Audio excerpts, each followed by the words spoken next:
apa ya, yang paling besar atau paling kecil yang dialami oleh Sobung Sarta ini supaya sampai sekarang ini tetap ada gitu, itu bagaimana? Tantangan terbesar ya. Kalau untuk saat ini itu internal. Jadi saya masih ya kami ya masih menata internal itu sulit.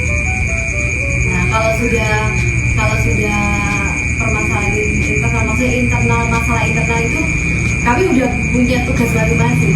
Jadi ini kan bukan pekerjaan ya. Saya kan jadi karena ini satu bentuk keprihatinan aja kan dari masing-masing kami kan. Cak Oyong ASN ya tugasnya banyak, udah sibuk. Mbak Dita itu bendaharanya Universitas Dr. Subandi. Iya, orang penting dia. Nah, kita mau ngurusi yang apa ya, yang bukan pekerjaan utama, akhirnya udah keteteran. Itu memang butuh orang-orang yang yang masih muda, yang karena dari 7 orang ini yang cowok cuma Cak Oyong, yang 6 ini ibu-ibu, yang 3 Mbak Dita baru menikah. Nah mungkin hamil ini sekarang, saya juga belum tanya. Mbak Frita, Mbak Tika, Mbak Sela, ini anaknya Mbak Dita semua. Jadi 3 tahun itu vakum. Salah satu penyebabnya karena Bumil dan lagi ngerawat anak masih kecil-kecil gitu. Jadi tantangan terbesar justru sementara ini di internal. Jadi jangankan ke mau bertindak, duduk belajar aja nggak mau gitu. Kalau misalnya beda sama yang clean up, yang model hilir ya, itu masih banyak yang join. Karena apa? Gerakannya kelihatan, terus geliatnya kelihatan lah ya. Untuk ditangkap media juga bisa, untuk viral, untuk dijadikan laporan kegiatan lembaga, komunitas, sekolah, kampus itu jelas.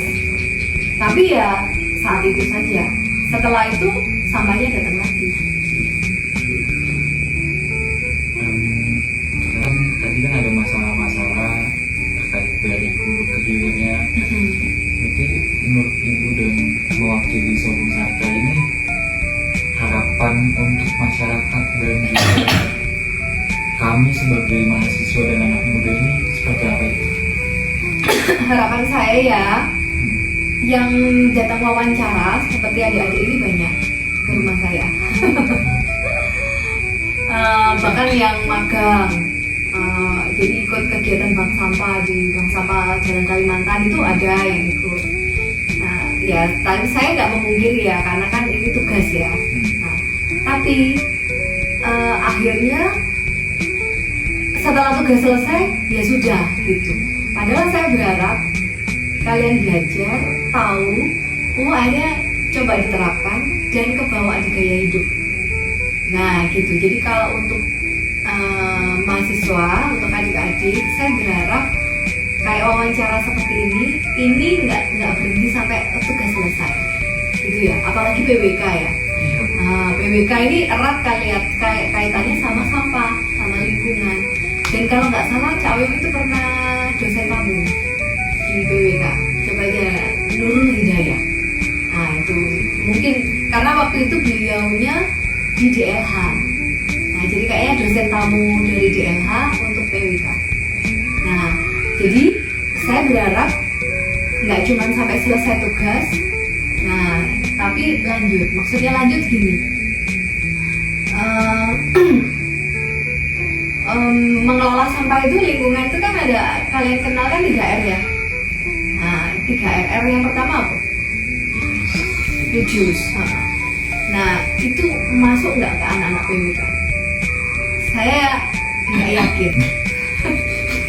Saya nggak yakin. Reduce-nya itu kan berarti mencegah ya. Mulai dari apa? Tumblernya. Udah ada gerakan tumbler belum? Ada dispenser belum untuk mengurangi single use botolnya itu. Gitu. Terus waktu beli makanan, anak-anak mahasiswa kan biasanya gojek gitu. Nah itu berani nggak datang ke tempat makan nyodorin kotak makan sendiri? Nah itu kan yang simpel-simpel ya, susah kayak gitu. Oke lah, itu kita nggak bisa memungkiri karena praktis dan cepatnya tuntutan kalian. Nah ketika nggak bisa mencegah, berarti nggak bisa reduce kan.